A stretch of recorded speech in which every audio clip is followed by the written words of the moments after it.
வணக்கம் மக்களே. நம்ம சேனல்ல தொடர்ந்து ரிவ்யூஸ் தாங்க பார்த்துக்கிட்டு இருக்கோம். அந்த வகையில இப்ப நம்ம எதை பத்தின ரிவ்யூ பார்க்க போறோம் அப்படின்னா, நம்ம கார்த்திக் கதையில ஏப்ரல் 28 என்ன நடக்க போகுது அப்படிங்கறத பத்தி தாங்க இந்த வீடியோல பார்க்க போறோம்.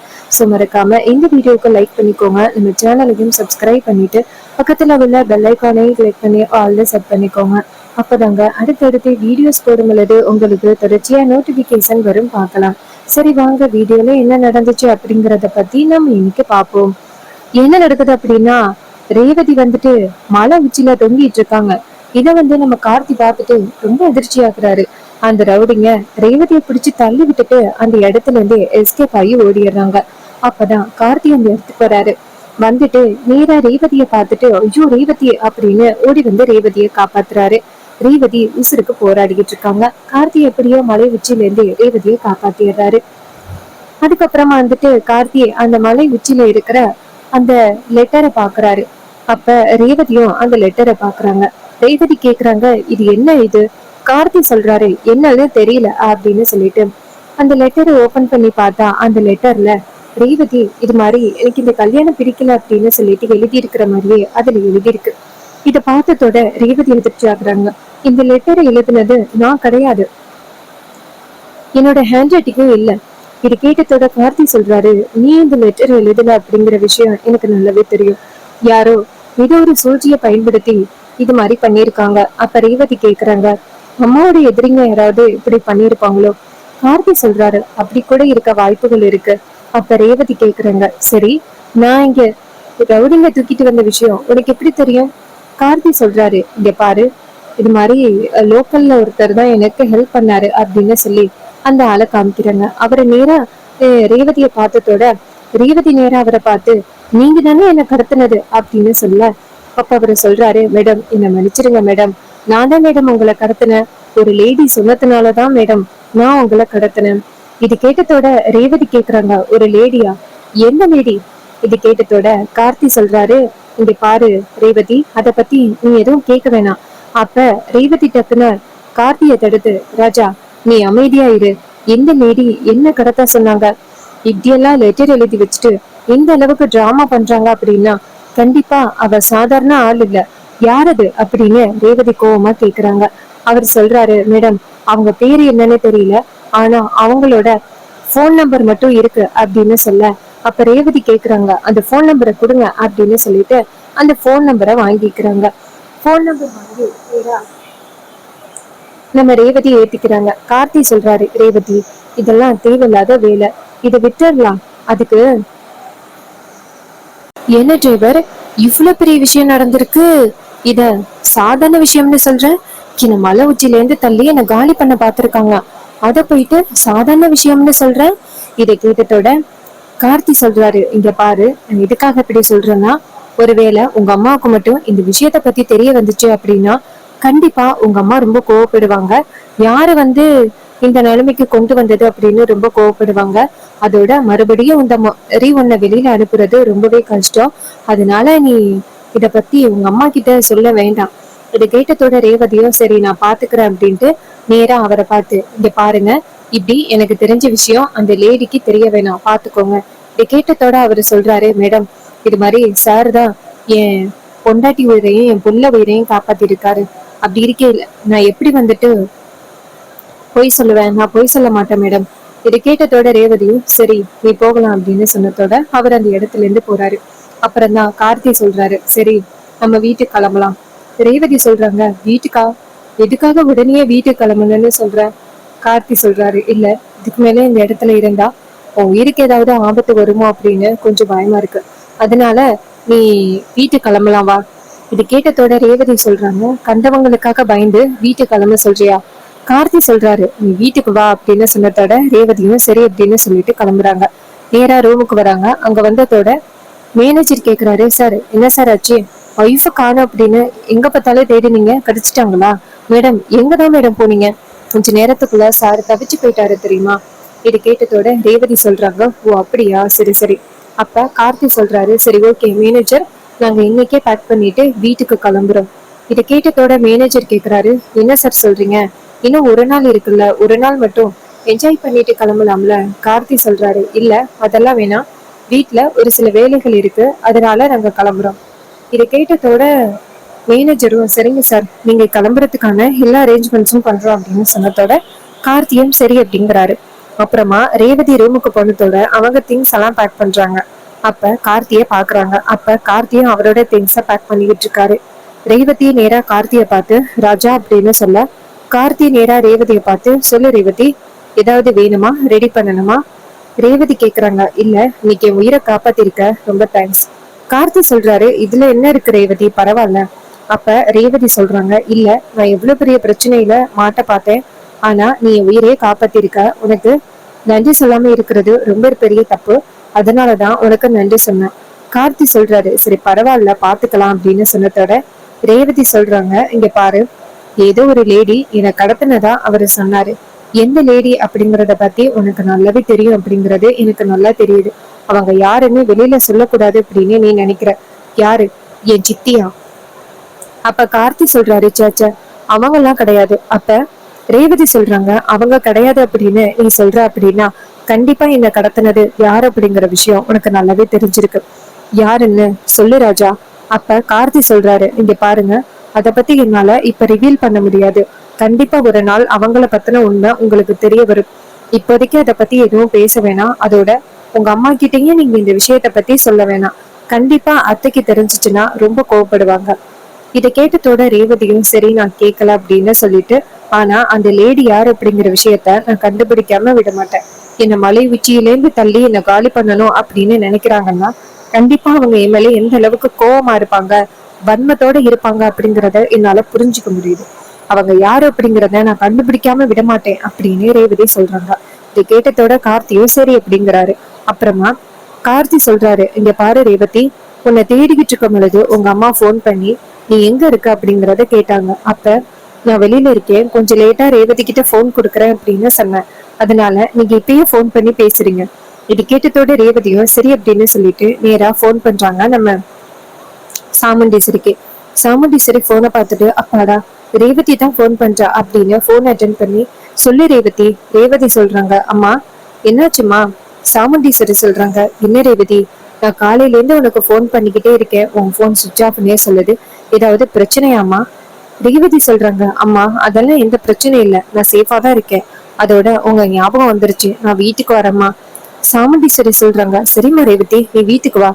இதை கேட்டதோட ரேவதியும் சரிம்மா அப்படின்னு சொல்லிட்டு போனை கட் பண்றாங்க. சாமுண்டீஸ்வரிக்கு அப்பதான் நிம்மதியாகுது. நல்ல வேலை என் பொண்ணு வந்துட்டு நல்லா இருக்கேன் அப்படின்னு என்கிட்ட சொல்லிட்டா அப்படின்னு நிம்மதியாகுறாங்க. அதே நேரத்துல ராஜராஜா வந்து கேக்குறாரு, ஈஸ்வரி என்னாச்சுமா?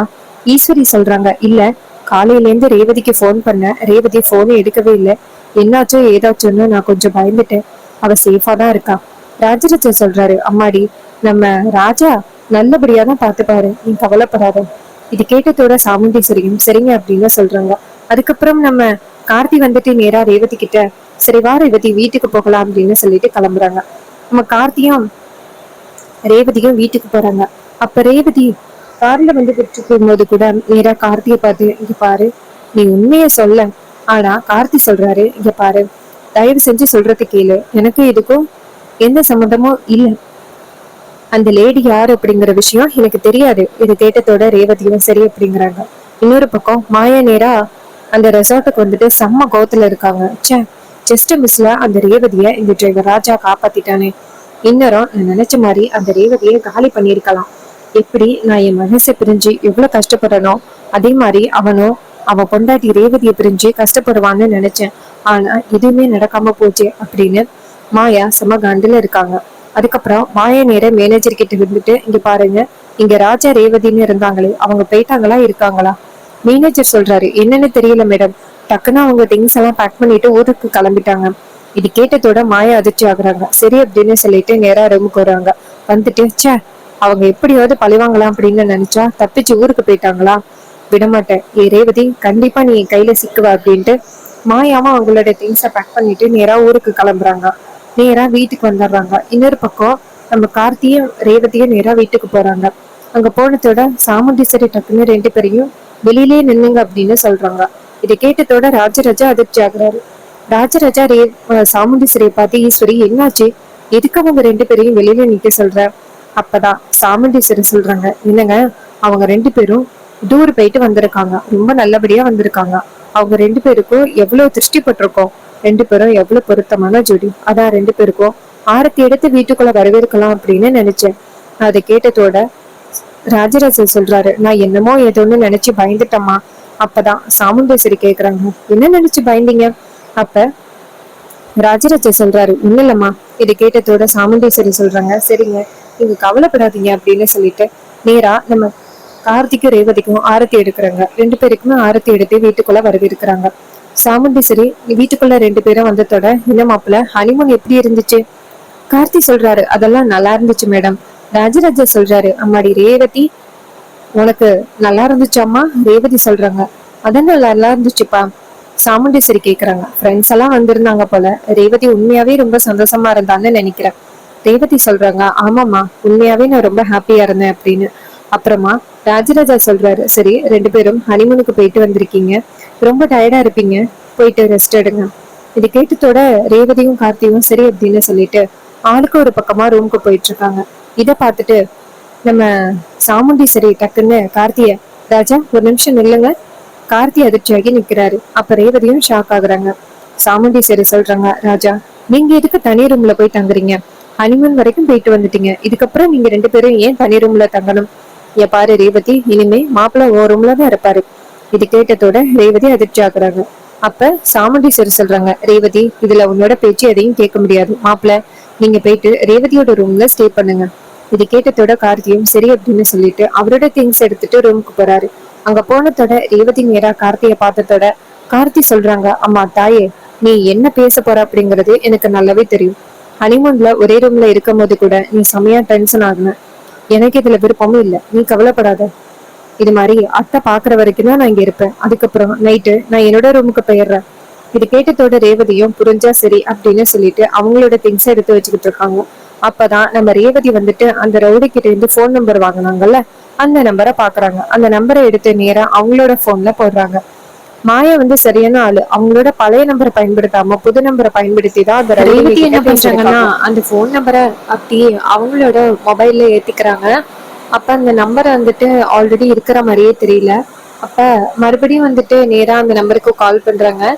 மாயா நேரா வீட்டுக்கு வந்துட்டு, என்னடா அது அந்த போன் அடிக்குது, ஒருவேளை அவனுங்க தான் போன் அடிக்கிறாங்களோ, ஒருவேளை காசு கேட்டு போன் அடிக்கிறாங்க போல அப்படின்னு நம்ம மாயா போன் அட்டன் பண்ணி யாரு பேசுறது அப்படின்னு கேக்குறாங்க. அதுக்கு ரேவதி குரலை கேட்டதோட அதிர்ச்சி ஆகுறாங்க. அப்ப ரேவதி கேக்குறாங்க, நீங்க யாரு பேசுறது? மாயாவுக்கு அந்த குரல் கேட்டதோட அதிர்ச்சி ஆகி ஐயோ அப்படின்னு போனை கட் பண்றாங்க. மாயா நினைக்கிறாங்க, இந்த நம்பர் எப்படி அந்த ரேவதிக்கு தெரிய வந்துச்சு அப்படின்னு ரொம்ப அதிர்ச்சி ஆகுறாங்க. அதே நேரத்துல நம்ம ரேவதி அந்த மாயா குரலை கேட்டுட்டு, இந்த நம்பர் தான் அந்த ஆளு கொடுத்தது, மாயாவை என்ன கடத்த சொல்லி ஆட்களை அனுப்புனாங்க, அப்படி என்ன அவங்களுக்கு என் மேல வஞ்சகம் அப்படின்னு ரேவதி ரொம்ப ஷாக் ஆகுறாங்க. சரி, நம்ம டிரைவர் ராஜா கிட்ட போய் கேட்போம், அவனுக்கு தான் உண்மை தெரியும், அவன் கண்டிப்பா உண்மையை மறைக்க மாட்டான் அப்படின்னு ரேவதி நேரா ராஜாவை போய் பாக்குறாங்க. கார்த்தி நேரா ரேவதி கிட்ட, சொல்லு ரேவதி. ரேவதி சொல்றாங்க, இங்க பாரு, என்கிட்ட மறைக்காம சொல்லு, என்ன ஆள் வச்சு கடத்தினது யாரு? என்ன அந்த அளவுக்கு வஞ்சகத்தோட கடத்தி மலையிலேருந்து பிடிச்சி தள்ளி விடணும் அப்படின்னு இந்த அளவுக்கு யோசிக்கிறாங்க அப்படின்னா கண்டிப்பா அவங்க சாதாரண ஆள் கிடையாது. என் மேல ரொம்ப பெரிய கோவத்தோட இருக்கிறாங்க அப்படின்னு தான் அர்த்தம். அப்படி யாருன்னு சொல்லு. இதை கேட்டதோட கார்த்தி சொல்றாரு, ரேவதி அந்த விஷயத்த பத்தி என்னால இப்போதைக்கு சொல்ல முடியாது, தயவு செஞ்சு என்ன மன்னிச்சிரு. அதுக்கு ரேவதி கேக்குறாங்க, இங்க பாரு, ஆல்மோஸ்ட் யார் அப்படிங்கிறத நான் கண்டுபிடிச்சிட்டேன் அப்படின்னு மாயாவோட போட்டோவை காமிக்கிறாங்க. மாயாவோட போட்டோவை பார்த்ததோட கார்த்தி அதிர்ச்சி ஆகுறாரு.